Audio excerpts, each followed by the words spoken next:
Yo, what is up guys? Welcome back to a brand new episode from Backyard Boys. If you guys are new to this channel, go ahead and lightly tap that subscribe button down below. Don't forget to turn on your post notifications and don't forget to smash that like button to show your support. This episode over here is something that the majority of you guys wait for. This is the one that is very satisfying and the moment of truth on how things look, how our body work was. Basically what we're gonna do is go ahead and paint this quarter panel, paint all the parts that need to be painted, and by the end of this episode this car is gonna be in one color. So what we gotta do is go ahead and run it into the paint shop, strip everything apart, get everything prepped out and block everything. Actually, as a matter of fact, blocking is a very crucial part to bodywork, because if you don't block it properly you can make your bodywork look like crap, or if you block it properly it'll look flat like glass. It'll be excellent. So guys, without much more talking, let's go ahead and run it into our paint shop. But before anything, go ahead and go into the description area, read about my $1,000 giveaway. Be sure to enter and let's get this video rolling.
As you guys saw right there, we went ahead and put guide coat on, and what guide coat does is basically, if it still remains to be black, that means our sandpaper, our block is not touching it, most likely a low spot or something funny in the Bondo. But as you guys can see, everything is nice and flush, everything is very clean, there's no low spots, no high spots, everything's looking very nice. Let's go ahead and blow this thing off, get this jam prepped out, and get all this stuff loaded up into the booth, prep out those bumpers, get this stuff painted.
All right, guys, well, you guys saw inside the booth, everything is masked off. Everything is basically ready to start laying down that sealer, and then base coat and clear coat after that. Make sure everything's looking super spicy, super clean, and flat like a glass. But you guys may be questioning me, hey Tim, why aren't you painting? And once again, just like the RS3, I don't have too much hands-on painting in the recent couple of months, and it's just one of those things where I don't have access to a booth. So for me, it's just much better to go ahead and get my painter to do it, and he will get it done absolutely perfect. First time, right in the dot. We have no room for mistakes, so let's get this thing painted. Let's get that suit on. Well, let's get him to get that suit on and get everything painted in and looking absolutely perfect. Let's get it.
Yo, so we got the whole entire car painted.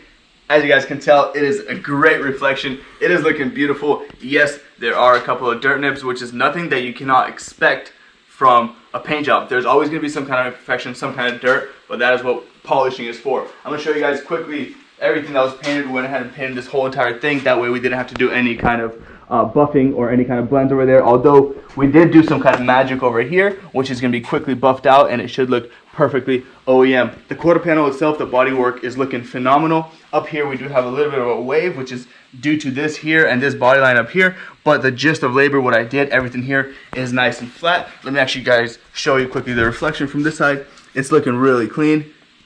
This is just a wheel arc, so that's kind of why it's showing that, but even this is all nice and flat. Everything's looking beautiful. The door here is looking great as well. Got this as a blend panel. It's looking great. The rear bumper here is looking just, I love it. I am very excited. Maybe not even buffing this rear bumper. It's literally perfect. And then the last panel that we painted here is a side skirt, which is literally like a glass. But guys, you know what? I'm actually gonna go ahead and leave you guys off right over here and wrap up this episode. In the next episode, we are going to be assembling these things, so be sure to turn on your post notifications, tune in, and go ahead and like this video if you guys enjoyed this content. I'm actually very excited to get this thing all assembled, but before that, we do have to let it all cure up and make sure that when we assemble it, we don't really damage it or do anything like that. Go ahead and be sure to smash that subscribe button down below, drop a like, and don't forget to enter your giveaway for a chance to win up to $800. Peace out, and I'll catch you guys in the next episode.